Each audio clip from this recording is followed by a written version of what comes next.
কৌটো দিন আগেই বললাম। যার বাড়ি এখানে কৌটো বস্তা কৌটো ব্যবস্থা করে দিন।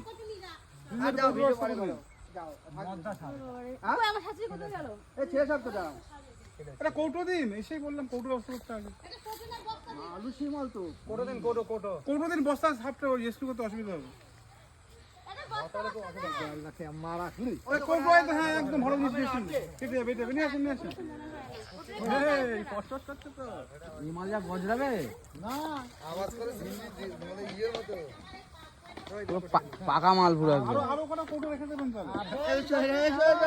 আমার বাড়ি অনেক সাপ ধরা পড়েছে, ওই সাপ পাতলা কি কালার সাপ অনেক কি ধরা পড়েছে।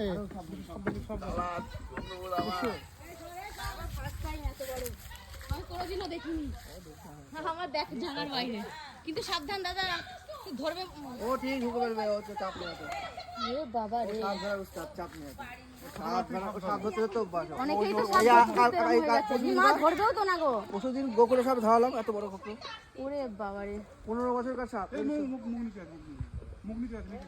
মা ধরবেও তো না মনে হচ্ছে। ও ঠিক ধরবে, চ বেরিয়ে যায়, চ পড়ে দিচ্ছে।